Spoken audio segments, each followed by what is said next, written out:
மனிதானே மகத்தானவன், மனிதானே மகத்தானவன், மனிதானே மகத்தானவன். நண்பர்கள் அனைவருக்கும் வணக்கம். பதிவுக்கு போகிறதுக்கு முன்னாடி நம்ம சேனல் சப்ஸ்கிரைப் பண்ணாதவங்க சப்ஸ்கிரைப் பண்ணுங்க. கடந்த 2024 நாடாளுமன்ற தேர்தல் பாஜக முன்னாள் தலைவர் அண்ணாமலை இருக்கும்போது நிறைய இடத்துல 70க்கும் மேற்பட்ட இடத்துல பாஜக முன்னிலையில் வந்துடும். அதுவும் குறிப்பாக அதிமுகவை பின்னுக்கு தள்ளினதெல்லாம் நம்ம கவனித்தோம். நிறைய இடத்துல பாஜகவும் முன்னிலையில் வந்தது கவனித்தோம். அதே மாதிரி கோயம்புத்தூரில் கிட்டத்தட்ட அண்ணாமலை அவர்கள் 4.5 லட்சம் வாக்கு வாங்கியிருக்கிறாருங்கிறதையும் நம்ம கவனித்தோம்.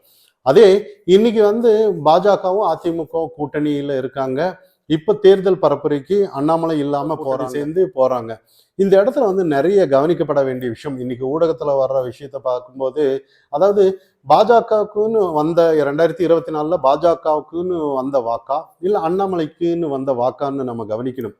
குறிப்பா இன்னைக்கு சித்தாந்தத்தை பார்க்கறது அந்த அளவுக்கு இல்லைன்னு தான் நான் பார்க்கணும். ஏன்னா இன்னைக்கு யார் தலைவராக இருக்காங்கங்கிறத கவனிப்பாங்க.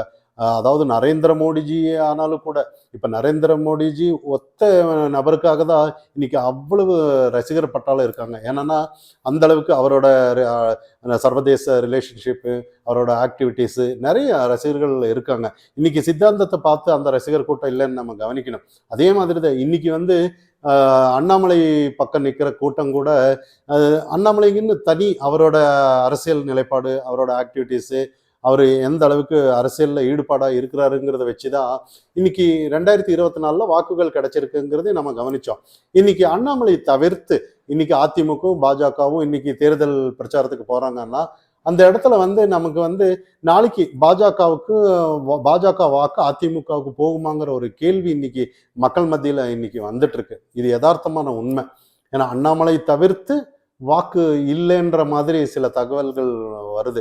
ஆனா சில நிலைப்பாடு பாருங்க. அதாவது இதுக்கு முன்னாடி ஒரு கடந்த முன்னாள் தலைவர் எல்லாம் பாஜக முன்னாள் தலைவர் இருக்கும்போது, அதுக்கு முன்னாடி எல்லாம் இருக்கும்போது ஒவ்வொருத்தருக்கும் ஒரு கண்டிப்பா அரசியல் தலைவர்னாலே ஒரு கோஷ்டி கண்டிப்பா இருக்கும், ஒரு தலைவர்னாலும். ஆனா முன்னாள் மாநில தலைவர் பாஜக அண்ணாமலை வந்ததுக்கு அப்புறம் கோஷ்டி இல்லை, அந்த கோஷ்டிங்கிற இதே இல்லைன்ற மாதிரி நம்ம கவனிக்கணும். ஏன்னா நிறைய மதுரை மீட்டிங்ல எல்லாம் அமித்ஷா வரும்போது சில இதெல்லாம் பார்த்துருக்கலாம்.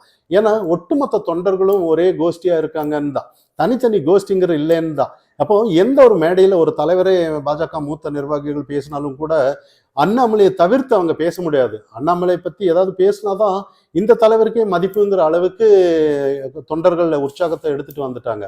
அப்போ இந்த உற்சாகம் அதே கூடி ஒரு நல்ல ஒரு 2026 ஒரு நல்ல நிலைமைக்கு வரும்னு எல்லாருமே தொண்டர்கள் எதிர்பார்த்த நிலையில அமித்ஷா நிறைய கெடுத்துட்டாரோ அப்படின்னு இங்க பேசிட்டு இருக்காங்க.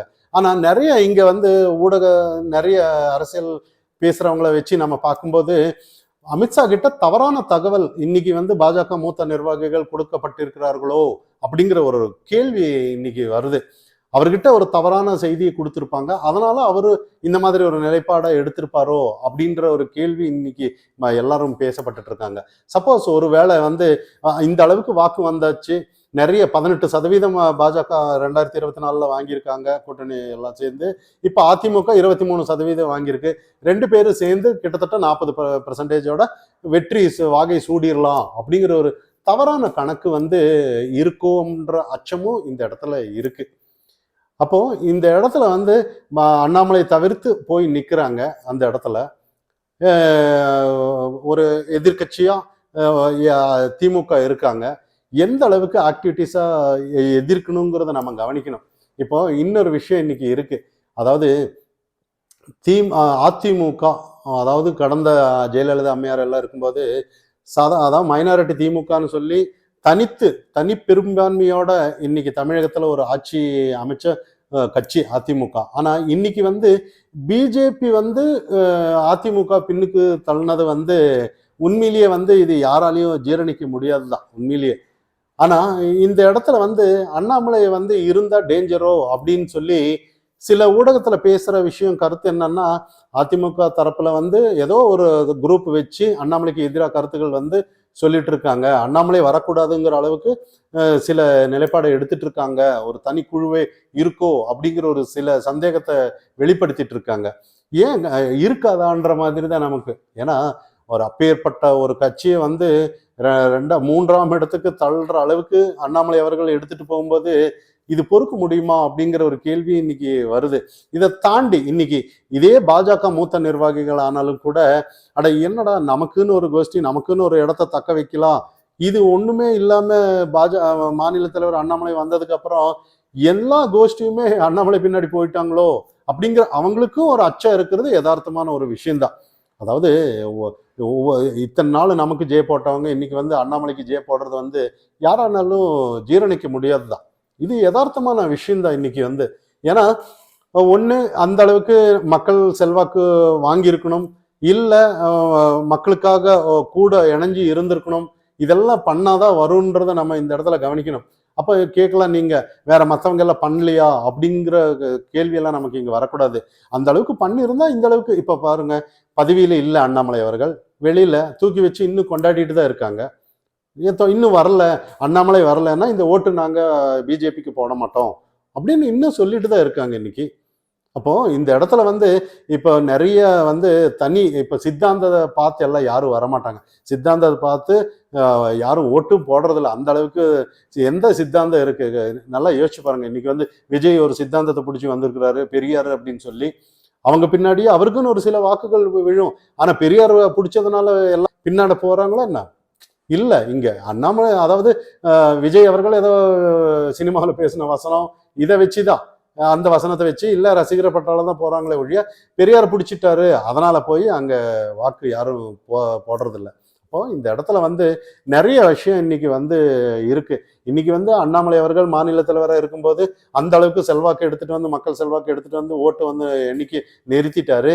இன்னைக்கு ஈஸியா நம்ம வந்து வெற்றி பெற்று விடலாம் அப்படிங்கிற ஒரு கணக்கு வந்து அதாவது அமித்ஷா அவர்கள் புரிஞ்சுக்கலையோ, அமித்ஷாவுக்கு இந்த மூத்த நிர்வாகிகள் அந்த விஷயத்த சொல்லலையோ, வேற மாதிரி சொல்லியிருப்பாங்களோ, ஒருவேளை அண்ணாமலை இருந்தாதான் ஓட்டு போட்டிருப்பாங்கிற ஒரு விஷயத்த மேலிடத்துக்கு இவங்க சொல்லியிருந்தான்னா உண்மையிலேயே அமித்ஷா அவர்கள் வேற மாதிரி ஒரு நிலைப்பாடு எடுத்திருப்பாங்களோன்ற மாதிரி சந்தேகம் இங்க வருது. அப்படி சொல்லாதனாலதான் இந்த மாதிரி நடந்திருக்கோங்கிற கேள்வி இன்னைக்கு இருக்கு இன்னைக்கு.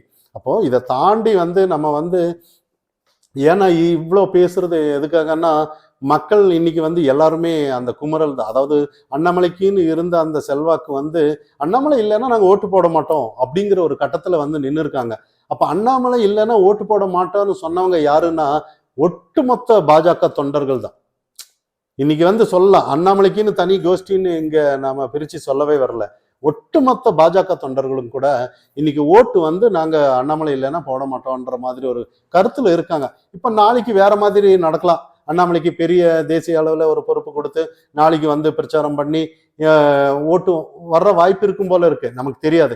தற்போதைய சூழ்நிலை வந்து, இப்போதைய சூழ்நிலை வந்து அண்ணாமலை வந்து களத்துல வரலன்னா யாருக்கும் ஓட்டு இல்லை அப்படிங்கிற ஒரு விஷயத்தையும் நம்ம கவனிக்கணும். இதெல்லாம் தாண்டி அரசியல்ல இன்னைக்கு வந்து நல்ல வாழ்ந்த கட்சி, நல்ல ஒரு வாழ்ந்த செல்வாக்கோட இருந்த தலைவர்கள் எல்லாம் ஒரு திடீர்னு ஒரு 5 வருஷத்துல திடீர்னு ஒரு தலைவர் வர்றாரு, திடீர்னு எல்லாத்தையும் உடைச்சு போட்டு தனக்குன்னு ஒரு செல்வாக்கை எடுத்துட்டு போறது வந்து யாராலையும் ஜீரணிக்க முடியாதுங்கிறது இன்னைக்கு யதார்த்தமான ஒரு விஷயம்தான். பார்ப்போம் நாளைக்கு வந்து 2026 என்ன நடக்குது எதுன்னு பார்ப்போம். மனிதா நீ மகத்தான